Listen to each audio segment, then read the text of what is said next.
If you have anything that I should binge on Amazon, my next thing is going to be Jack Ryan. Jack Ryan? On Netflix, Amazon, Oh, I'm a big TV watcher, so I take recommendations. Let me give you my recommendation and we'll close it out. Tokyo Midnight Stories. Tokyo Midnight Story. Have you watched it? No. It is. What is it? It's a restaurant that's only open from midnight to 7 in the morning for all these salarymen in Japan who don't want to go home. What's it on? On Amazon? On Netflix? It's on Netflix. Great. And it is all narrative, all dialogue. It's so. I love it. It's so subtitles or subtitles. Yeah, I like subtitles. My wife doesn't as much. It makes her a little tired. But I will totally check it out. Peter, thank you for having me. If folks want to reach out to me, I'm available on the internet. If you can't find me, then you want to be an entrepreneur, then you need to look for another line of work. We'll have all the information below, guys. Thanks so much, Roy Bahat, for this interview. We'll talk soon. Good times. To be continued. Thank you. True startup story time. Guys, as a founder, I'm often asked, what are my go-to tools and technology that I use as I begin a startup? Well, that's easy. One of them is Dropbox. Dropbox is the easiest way to ensure that all your files and documents are synced on all devices, whether it be mobile, your local desktop, or remote.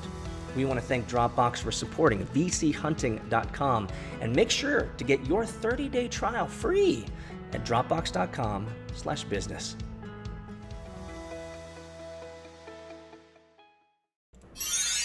Wow, guys. What a wonderful interview with Roy Bahat from Bloomberg Beta.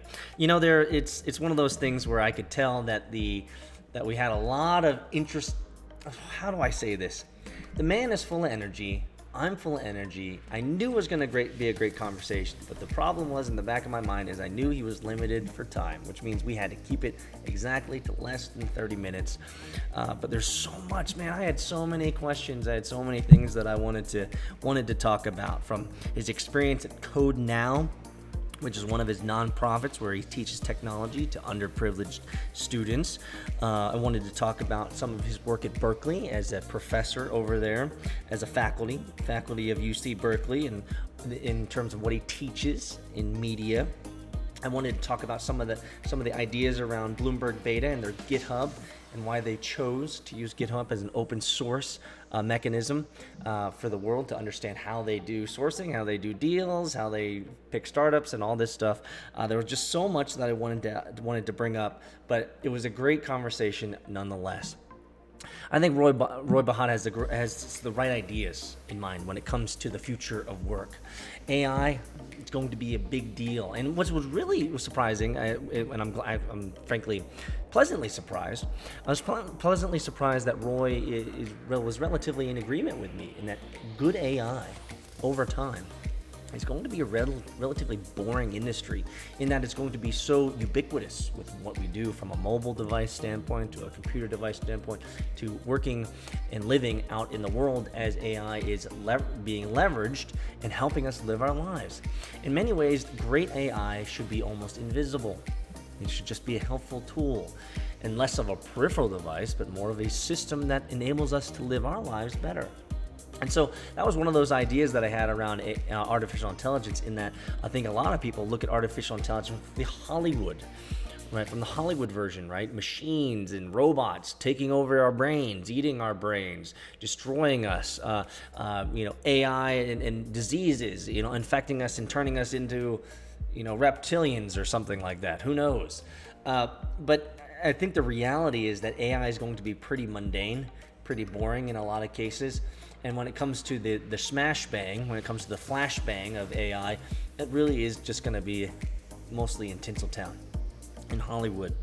But I also love the fact that he was willing to talk about the ideas that I brought up around his TED Talk and around humanity and people. At the end of the day, when it comes to people at work, what do we really care about? What do we really, really care about? We care about a sense of ownership. We care about the ability to have some sort of control or mastery over our destiny, right? We want to be able to have some safety, some consistency to the income that we have. And just like Roy, I had extracted from Roy because I framed the question, we all want dignity at work.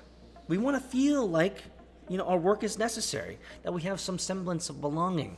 And I think that's one of those great things about humanity, is that we've been able to, and I truly believe this, is that no matter what you're doing, whether you're, as Roy talked about, as a truck driver who's delivering our food, to being a technologist or even a venture capitalist like Roy, or an angel investor and founder like me, at the end of the day, those are jobs worth doing.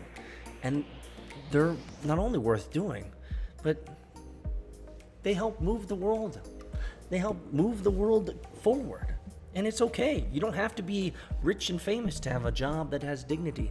You don't have to be a celebrity or an influencer to feel like you have purpose in life. And I really appreciated Roy sharing that with us here. We went through a couple of the Twitter questions around startup life in school, as well as him going to prison, which I thought was a unique experience. I've been there. Guys, I visited. Let's put it that way. I visited, guys. I visited, and I feel like I just dug myself into a hole. So I'm just gonna drink this, and I'll leave it right there. Man, there was a great quote from November 21st, 2009. He's talking about that signs that you've played too much Modern Warfare 2. I really wanted to get into that as well.